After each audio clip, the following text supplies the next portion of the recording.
iza igitondo cy'umugisha. Utakurusha gusenga ntakajye agutera ubwoba, utakurusha kwihana ntakajya agutera ubwoba, utakurusha kuba maso ntakajya agutera ubwoba. Niba uri kumwe n'umuntu mumbwirire ngo ubwoba nibushire, Yesu aracyari ku ngoma.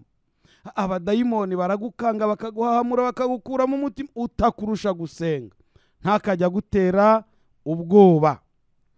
Imana ibaha umugisha. Nkuko tumaze kubimenyera kuri iyi saha, ni Revera Pasiteri Uciye Imihigo Saviye. Turashimira Imana iduhaye uyu mwanya wo kuboneka hano muri iri teraniro ryera, iteraniro ry'umugisha, iteraniro ryo kubohoka, iteraniro ryo kwakira, iteraniro ryo gusubizwa, iteraniro ryo gukira ibikomere byaba iby'umutima ndetse n'iby'umubiri. Hari igihe umuntu akomereka mayidiya akagenda yarakomeretse, ukamubona yarakomeretse, akambara kositimu yarakomeretse, akagenda muri cyavewiti yarakomeretse, akagenda muri cyarangerovo yarakomeretse, akaryama mu gitanda cyiza yarakomeretse.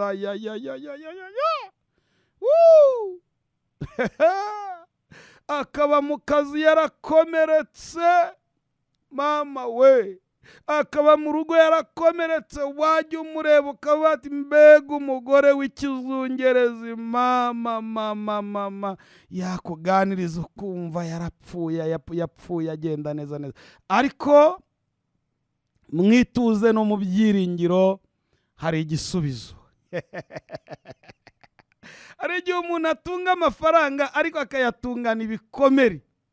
Wowe ukabona umuntu arashatse bakamusaba bagakwa, ariko ntibikureho ibikomere. Akajya mu rugo yumvaga aho yabaga yari yarashize yarakomeretse, yagera yagakomereka noneho kurusha. Ariko mwituze no mu byiringiro hari igisubizo, kandi kwitonda ukarindira byemeza umutware. Ndagira ngo twinjire mu ijambo ry'Imana, ariko tutararyinjiramo reka mbanze mbahe itangazo rimwe, irindi ndaza kuritanga turiho dusoza.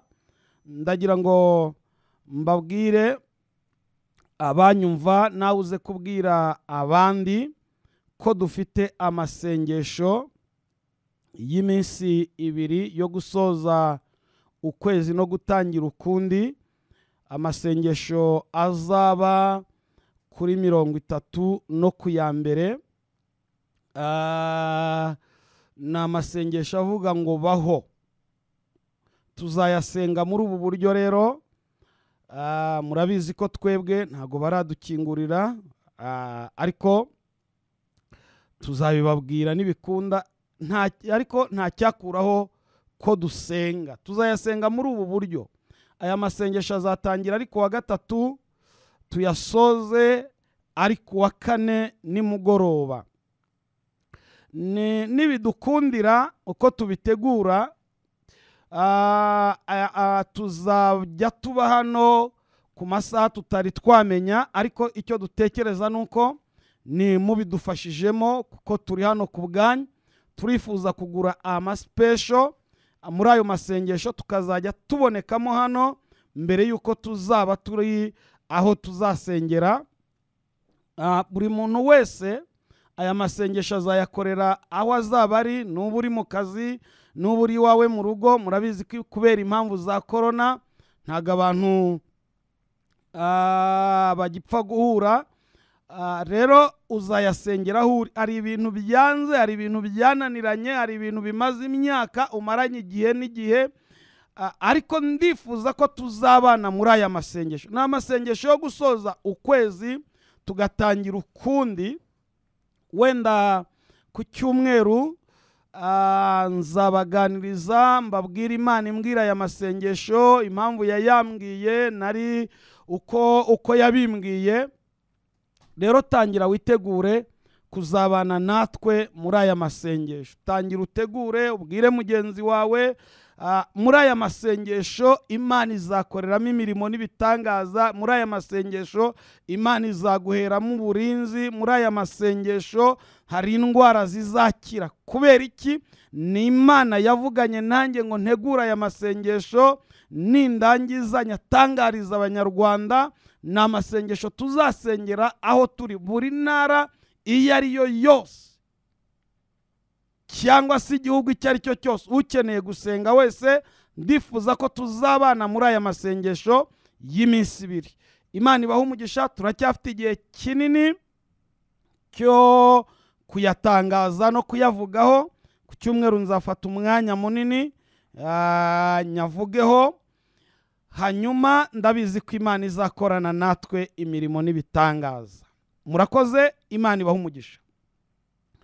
Ndagira ngo twinjire mu ijambo ry'Imana, twumve icyo Imana ivugana natwe muri iki gitondo.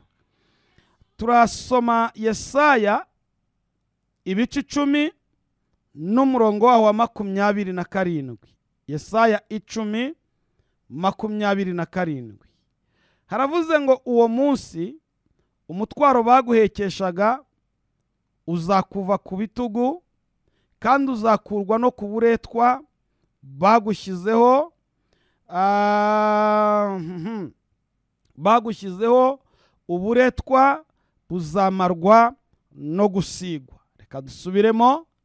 Haravuze ngo uwo munsi wa none umutwaro baguhekeshaga uzakuva ku bitugu, kandi uzakurwa no ku buretwa bagushyizeho. Uburetwa buzamarwa no gusigwa. Mwakira ijambo ry'Imana. Natwe turavuze ngo turishimiye Imana. Ndagira ngo nganire nawe, wowe unyumva, mu minota mike. Nkubwire ngo hejuru y'imbaraga z'abantu hari imbaraga z'Imana. Hejuru y'abarozi, hejuru y'abadayimoni, hejuru y'abantu bakurwanya, hejuru y'abantu bakora inama kugira ngo ugirirwe nabi, hari imbaraga z'Imana. Uyu ni Yesaya wahanuye ubu buhanuzi. Ariko muri iki gitondo uyu ni Pastor Xavier uhanuye ubu buhanuzi. Ni njye Imana itumye. Nijoro umwigisha watwigishije nijoro yatuganirije. Uyu mudamu Imana imuha umugisha, arimo aragenda avuga utuntu tukantungura. Ubushize atubwiriza Pastor Diane, tunamusuhuze, yaravuze ngo umuntu ukwima subscribe ntashobora kuguha amaraso warwaye. Umuntu ukwima 1000 ni ukuri cyakora ashobora kukugurira serikei akayatanga wapfuye. Ariko umuntu ukwima 1000 ntago nzi ko wamutabaza uribuna kugize ikibazo ngo aze. Nijoro rero yatuganirije, abwira abantu twari turi kumwe mu ijambo ry'Imana, niwe mwigisha twari dufite nijoro saa 3, aratubwira ngo aravuga ngo amavuta utemera ntashobora kugukorera igitangaza. Donc kugira ngo uwakire igitangaza kivuye muri aya mavuta, birasaba ko ubanza ukankunda, birasaba ko ubanza ukemera, ukizera. Uyu ni Yesaya rero wahanuye ubu buhanuzi. Abwira abantu muri icyo gihe, abwira Abisirayeli bari barahuye n'ibibazo, bari barahuye n'akarengane, bari barahuye n'ibyago bitavugwa. Abitegereje abona bafite imitwaro, abandi abitegereze abona bafite uburetwa.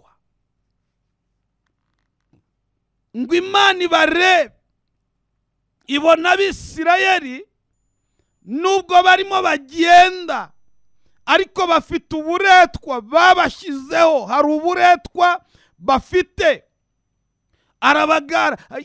Arahanura arababwira ngo nubwo muri ubwo buretwa ariko hariho umunsi, hari igitondo kimwe, hari isaha imwe, n'iyi ngiyi.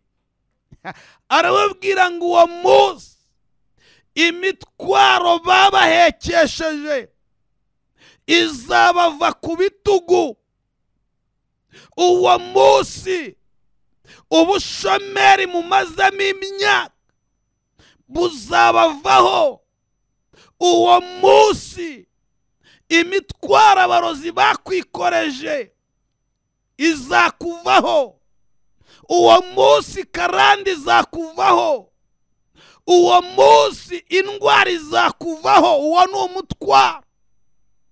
Uwo munsi uzakira gusambana. Uwo munsi uzakira kubeshya. Uwo ni umutwaro. Uwo munsi uzakira kwikinisha. Uwo ni umutwaro wikoreye. Uwo munsi uzakira gutingana. Uwo ni umutwaro wikoreye. Uwo munsi uzakira inzangano zo mu mutima. Uwo ni umutwaro. Uwo munsi uzabohoka. Ndagira ngo ngutangarize ko mu mwanya muto nsigaranye hano hari imbaraga z'Imana zigiye kukubohora, zigomba kukubohora. Hari imbaraga z'Imana zigomba gucagagura iyo migozi. Hari imbaraga z'Imana zikuraho igisuzuguriro. Hari imbaraga z'Imana zikuraho ayo makuba. Hari imbaraga z'Imana zikuraho ibyo bikurwanya. Uwo munsi imitwaro baguhekesheje izakuva ku bitugu. Hari igihe umuntu aguhekesha umutwaro. Hari umutwaro ugendana. Hari umutwaro ubana nawo. Nawe utazi uko waje, ariko ngiki gitondo, ngiyi saha, nguyu mugoroba, nguyu munsi wawe wo kugira ngo uyu mutwaro umaranye imyaka n'imyaka ukuveho. Hari imbaraga z'Imana zijya zibohora. Umugore witwa Ana yigeze agira umutwaro wo kutabyara. Bibiliya iravuga ngo mukeba we Penina yahoraga amusuzugura, akamukina ku mubyimba. Yatambuka bati ngiyo yangumbira atambutse, ariko ubundi arira iki? Reka mbabwire abantu b'Imana, Imana yanze agasuzuguro k'abatarakebwe. Imana iciye agasuzuguro k'abanyamahanga kuri wowe. Imana iciye agasuzuguro k'abagukwena kuri wowe. Bavuga ngo Imana yasenga nigaragare. Bavuga ngo Imana ye asenga nize tuyibone.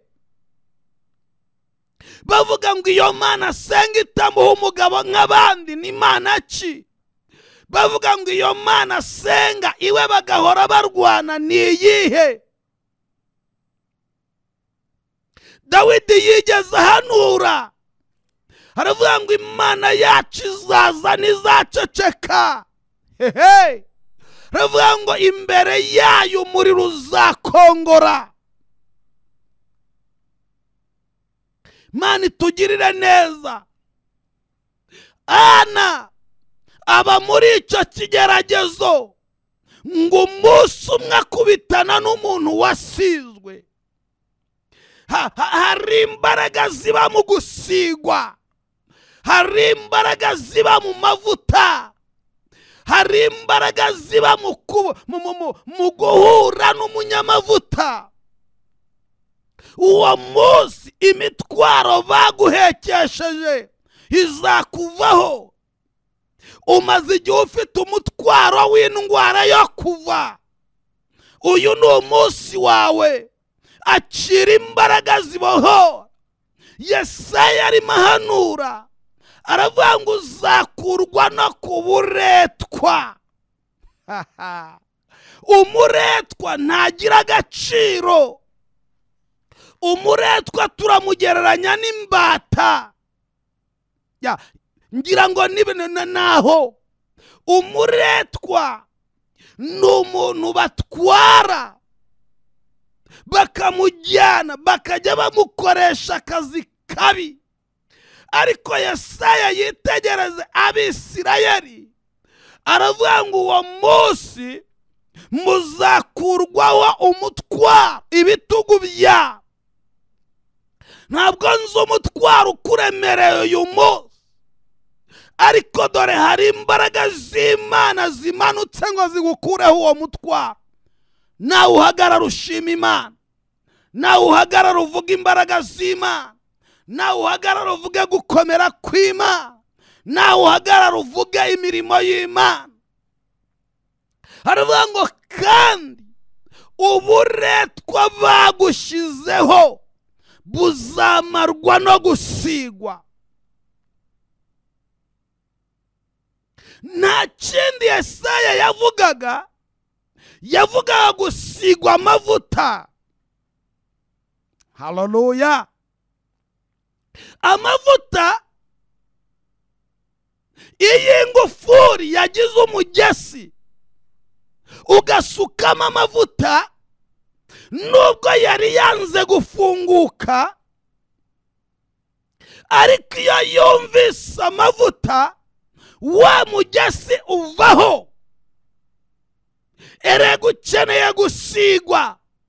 Dawidi kugira ngo abe umwami byasabye ko asigwa amavuta. Yesu yasizwe amavuta. Nanjye wicaye aha kugira ngo nicare hano byasabye ko nsigwa amavuta, akuraho karande, akuraho igisuzuguriro. Byasabye ko nsigwa amavuta, akura umuntu ku rwego akamwicaza ku rundi. Ukeneye gusigwa. Mana ishimwe. Hari umutwaro abantu baguhekesheje, hari umutwaro abarozi baguhekesheje, hari umutwaro abadayimoni baguhekesheje, hari umutwaro ukuremerereye muri iki gitondo. Uyu munsi ndumva ashaka kwakira ubutumwa bwawe bugufi ko tugiye gusenga. 0788 29 834 07 82 29 834. Abantu bagiye kubona Imana, abantu bagiye guhura n'Imana, abantu bagiye kubohoka. Iyi migozi igiye gucagagurika, izi ndwara zigiye kukurekura, iyi diyabete igiye kukurekura, iyi kanseri igiye kukurekura, uru ruzingo rugiye kukurekura. Uyu murozi arakurekuye, imbaraga z'Imana zirakumanukiye.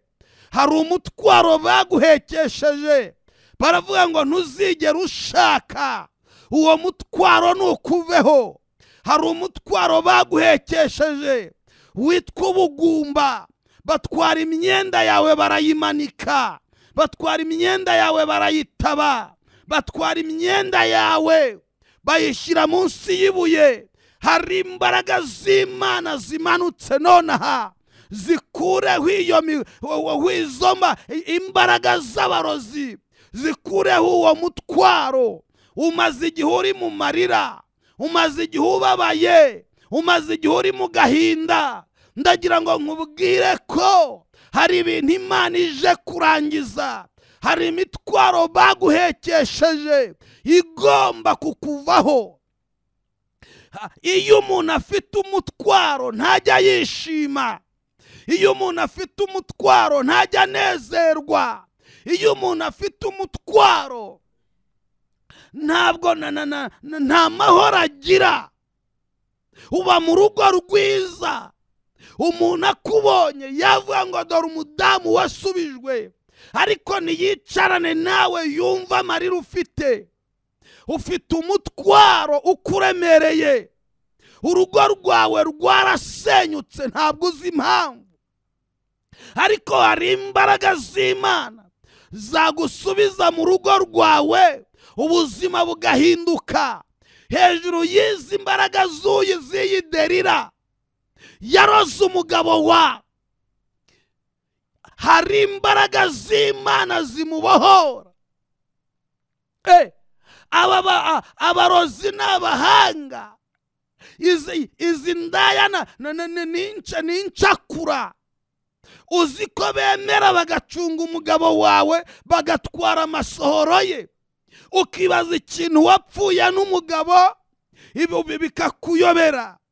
Umugabo akajya ataha iwawe, yakwinjira ukagira ngo ni intare yinjiye, ukirirwa iyo ngiyo ufite amahoro. Wagera mu rugo ibibazo bikavuka, ukumva ntushaka kuba mu rugo rwawe, ukumva ushaka guhora wizererera. Aho uraye uyu munsi ejo si urara. Ujya mu kazi uheruka ukinjiramo, ayo uhembwe ntuzi uko bigenda, hari umutwaro baguhekesheje. Umuhungu muvuganye ntuzi uko bigenda, hariho umurozi, hari nyogosenge, hari so, hari nyoko wanyu, hariho umuntu wahagaze hejuru y'igicucu cyawe, aravuga ngo uyu mukobwa ntazigera ashaka. Hariho umuntu wahagaze mu marembo y'iwanyu, azamura ingutiya amanura akenda k'imbere, arangije ahenera amarembo y'iwanyu, aravuga ngo mateye umwaku nta birori bizigera byinjira hano. Hari ijambo ribi ryakuvuzweho. Mana itugirire neza. Hariho umurozi wakuvuzeho ijambo ribi. Hariho umuntu wicaye haravuga ngo nyirarunaka nubwo ashatse ariko ntabwo azigera abyara. Kera nigeze ntanga ubu buhamya, nagiye gusenga, ibi mbabwira bibaho. Ngiye gusenga, nari mfite ikibazo gikomeye, nkarambagiza umuntu, nyuma y'ibyumweru 2 akambwira ngo yabonye undi. Nkibaza ngo ariko ibi bintu bigenda suko narambagizaga, nari nzi guteretana kwambia. Ariko umuntu tuvuganye njye ubikubwira ni Pastor Xavier, uruhara rurinda ruza, nibaza ibyo ari byo, njya gusenga mbaza Imana ngo ibi bintu ni ibiki, byagenze bite.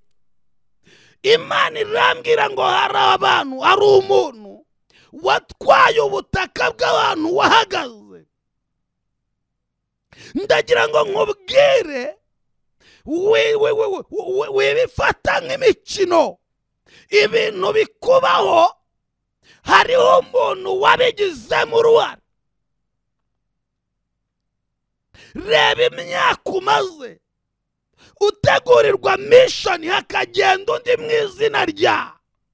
Reba imyaka umaze mu kazi batanga promotion wowe ugasigara.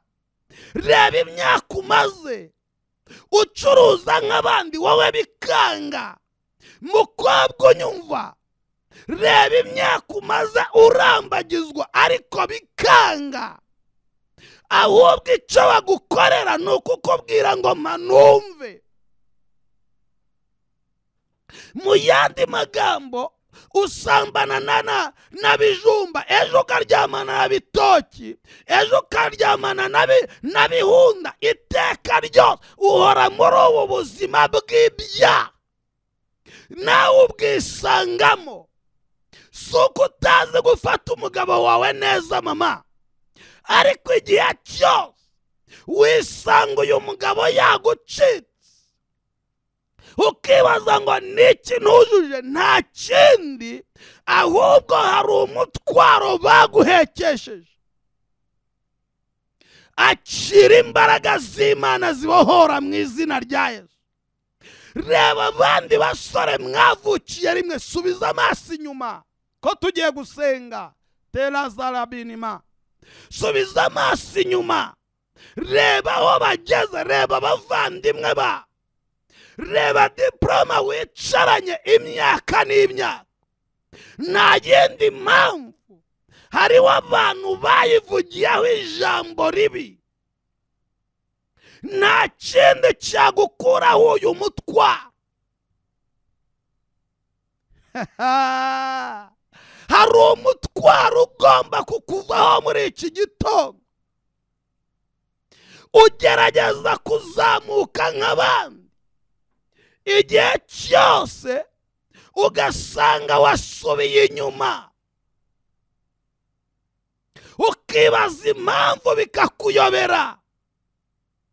Ukeneye gukurwaho uwo mutwaro, kandi uyu mutwaro uzakurwaho no gusigwa. Mana ishimwe. Tumva shaka gusenga.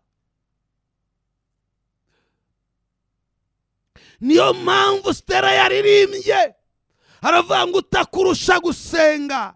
Rega waragerageje, abapfumu warabazengurutse, wariye ibiribwa n'ibitaribwa.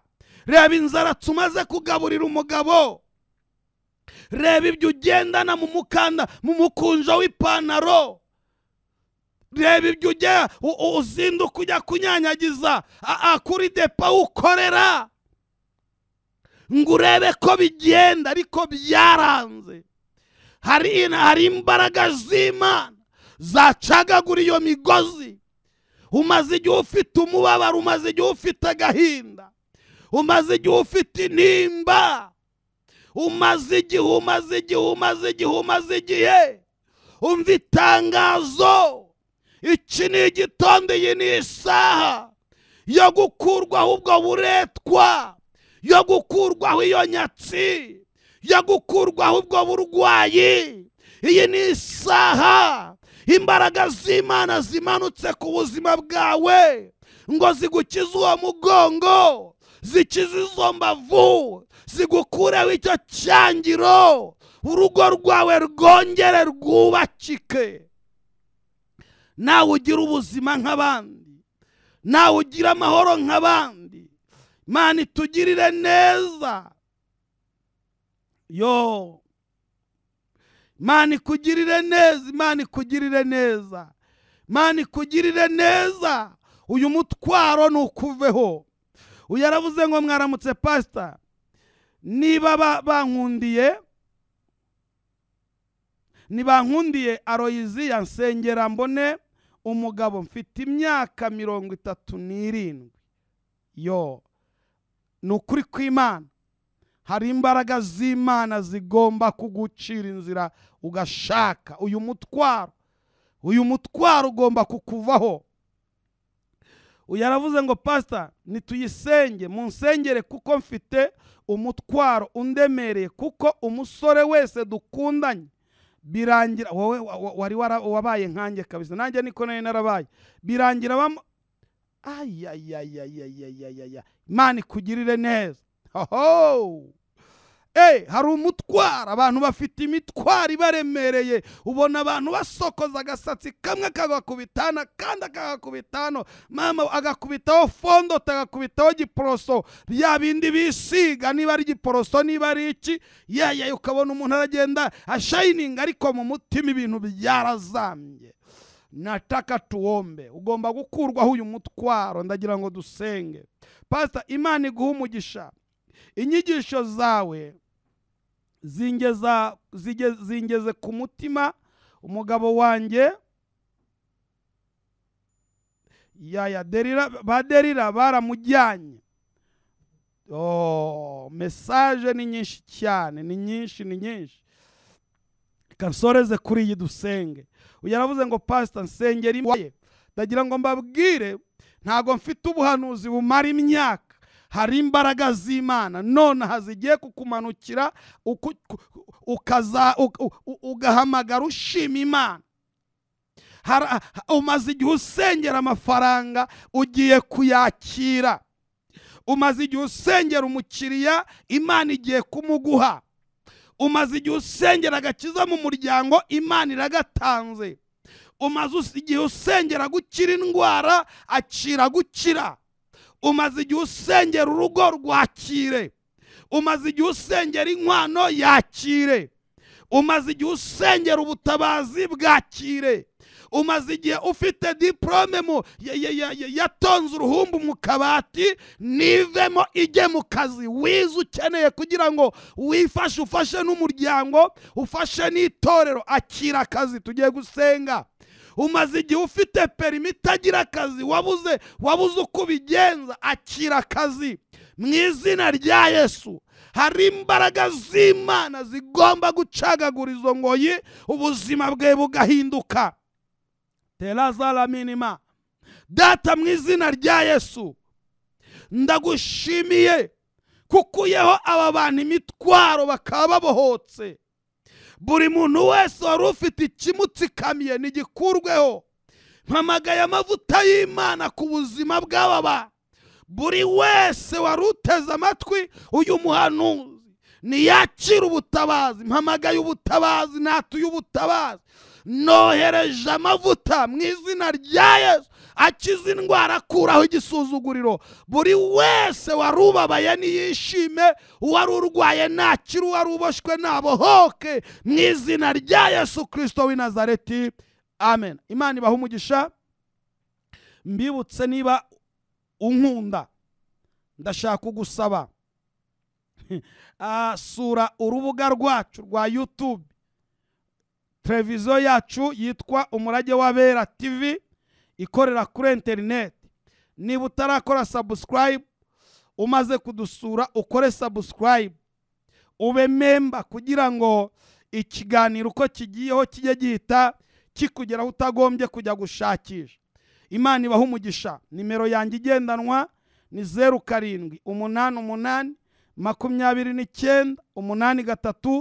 0788298348. Iyi nimero wayikoresha udushyigikira, wayikoresha uduhamagara, wayikoresha dusengana, wayikoresha kandi ubaye wayikoresha mu buryo bwose. Imana y'amahoro iguhe umugisha. Shalom.